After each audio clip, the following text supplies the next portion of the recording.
We're delighted to welcome you back to our channel where we share the unsung tales of faith, family, and the challenges of remaining united in a troubled world. Be sure to like, follow, and enable notifications to stay up to date with our engaging content. Today we'll discuss a Daystar drama series that will educate and evoke emotions. In this article we'll explore the negative aspects of Joni Lamb's controversial marriage to Dr. Doug Weiss, which has surprised the Daystar Ministry and her family. This story contains lessons, suffering, and a call to discernment, as well as threats from well-known individuals and heartfelt requests from her own children. Let's dive in and gain a comprehensive understanding. Marcus Lamb, Jan's late husband, passed away on November 21, 2021. Doug and Lisa Weiss filed for divorce on May 31, 2022, and their official separation dates were June 4 to 9, 2022. In July 2022, Denise Bogg began coaching Doug and Lisa Weiss. In August 2022, Janie and Doug decided to start dating. Jan's $37,000 holiday resort bill was paid with Daystar credit cards, and in May 2023, Joni charged an additional $60,000 each night at the same resort. Janie and Doug will tie the knot on June 10, 2023, and in August 2023, Jonathan and Susie Lamb lost their jobs while the Daystar board was meeting. Despite opposition from her children and other influential Christians, Joni proceeded with the marriage. The children, particularly the son Jonathan Lamb, have expressed their disagreement with their mother's decisions. Jonathan's heartfelt letter sheds light on the family's hidden struggles. According to his account, he and his sister Susie were seen as rude when they voiced their concerns during a discussion, and their mother threatened to cut them off if they refused to read positive comments about Doug. Susie and Jonathan felt that their roles in the church and their beliefs were being disregarded so that Joni could marry. Despite attending the wedding to show their love, they expressed feelings of fear and anguish in their letters, and Jonathan claimed the situation was untenable. Pastor Valerie Hartwell's letter expresses her distress and concern about her friend Joni Lamb's unexpected marriage. Valerie's husband, Pastor Roy Hartwell, passed away in March 2023 after 29 years of marriage. Valerie was surprised by the speed of Joni's new relationship and subsequent marriage. Valerie mentioned that she and others had numerous conversations with Joni, and many advised caution regarding the situation. You, as the president of Daystar, introduced Doug to Jimmy Evans, and when I saw this, I contacted both Jimmy and you. I informed Dr. Doug, as you prefer to call him, that he should not have disturbed a widow and her family who were grieving the loss of their father and grandfather at such a young age. This was an embarrassing and immoral action on his part. You, as the president, mother, and grandmother, are even more ashamed for allowing this relationship to take place.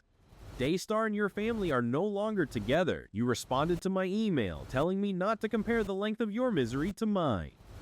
You jumped into this relationship with Doug without even waiting for his divorce to be finalized, and you tried to convince your son Jonathan that you were struggling with the passing of Marcus in an effort to persuade all. Being a widow was challenging for the person, but they wrote a book during that difficult time, which the text claims is untrue. It mentions Jesus' sacrifice and makes an unrelated comment about satisfying sex in 2023. The text also discusses how a Christian doctor's statement could negatively impact South African children's recovery and make their transgressions appear more serious to certain individuals. Additionally, it mentions the person's unawareness of the struggles experienced by Jonathan, Susie, and their daughter, as well as the mental anguish they were facing. The text further refers to the person's new husband at Daystar and how they have prioritized him over others. Finally, it expresses concerns about the person's pride and the false promises they may have received.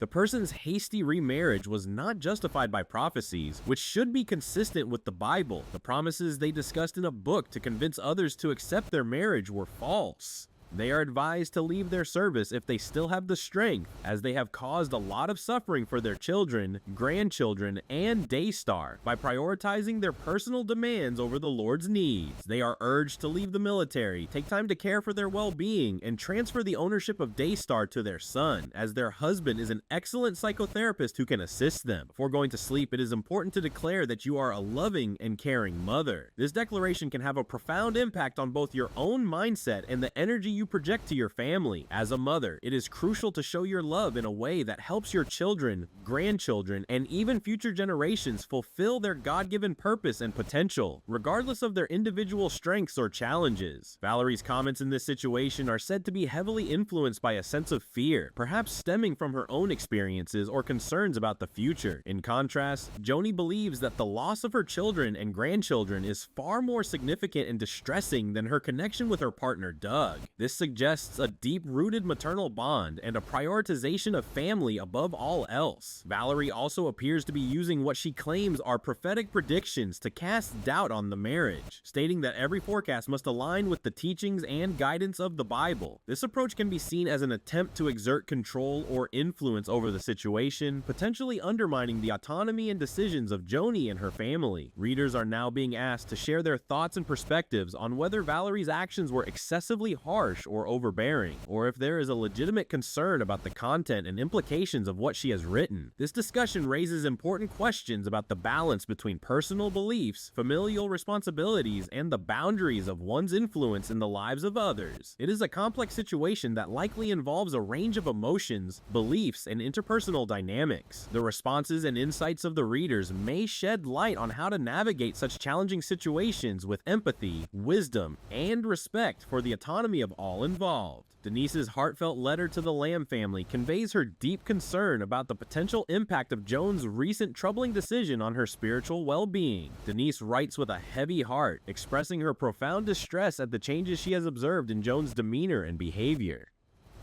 Denise was particularly alarmed after listening to Joan's speech during their last meeting, as she felt Joan seemed like a completely different person.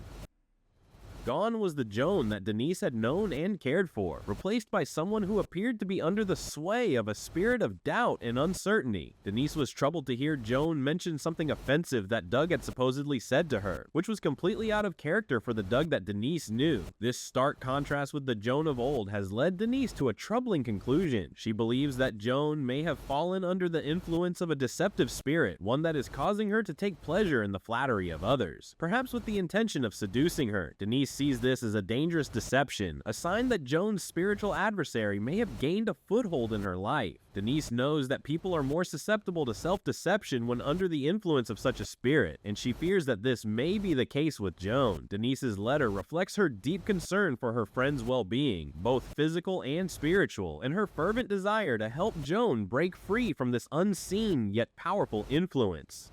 With a heavy heart, Denise reaches out to the Lamb family, hoping that they can work together to support Joan and guide her back to the path of righteousness, away from the clutches of the wicked spirit that seems to have taken hold of her.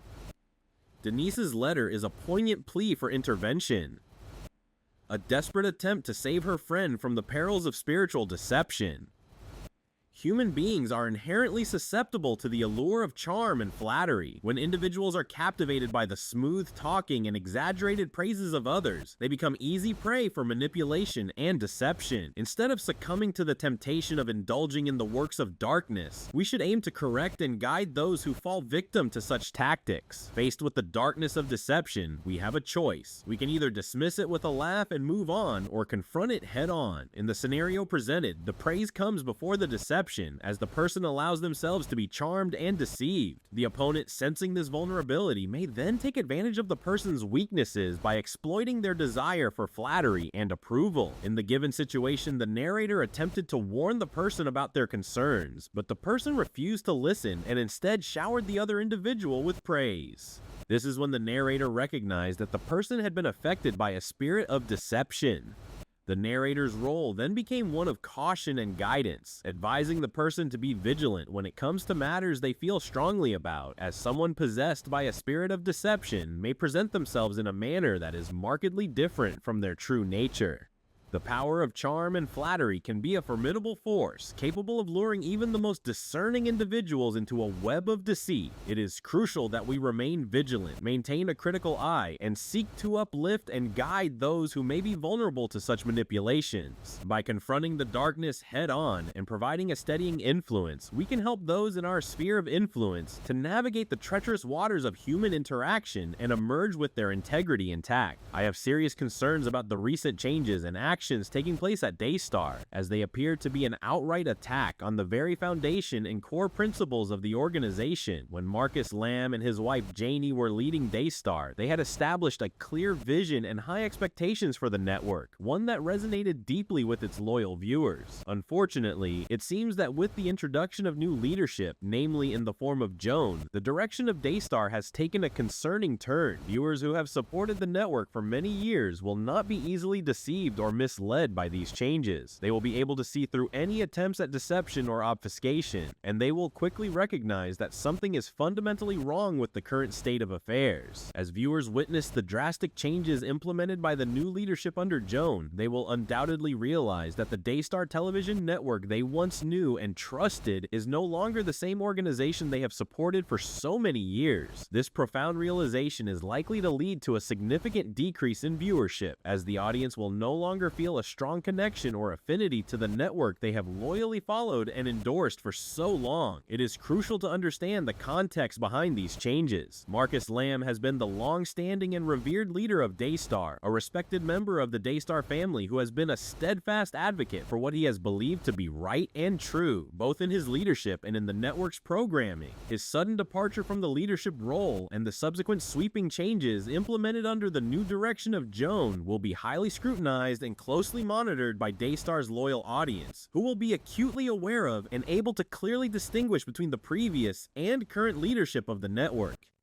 The audience's trust and confidence in Daystar has been built over many years, founded on the principles and values that Marcus Lamb has consistently upheld. With his departure and the implementation of Joan's new vision for the network, the viewers are likely to feel a deep sense of disconnection and uncertainty, questioning whether the Daystar they have come to know and rely upon still aligns with their own beliefs and expectations. This disconnect could result in a significant loss of viewership, as the audience may no longer find the network's programming and messaging to be reflective of their own values and interests. The transition from Marcus Lamb's leadership to Joan's management of Daystar represents a pivotal moment in the network's history, one that will undoubtedly be closely watched and scrutinized by the loyal Daystar audience. The audience's sense of trust and loyalty, carefully cultivated over time, may be severely tested as they navigate the uncharted waters of Daystar's new direction under Joan's guidance. Furthermore, it has been revealed to me that Doug, another member of the Daystar community, is being harmed and influenced by the enemy's dark forces. Doug, who has been a long-standing figure in the Daystar network, has somehow fallen under the manipulation of sinister entities, compromising his judgment and integrity. If Joni, the new and promising leader of Daystar, succumbs to Doug's misguided pressure and allows him to take on a prominent role in guiding the network's future direction, the viewers will be able to see through this deception and the true nature of Doug's intentions. The audience of Daystar has come to expect a certain level of moral fortitude,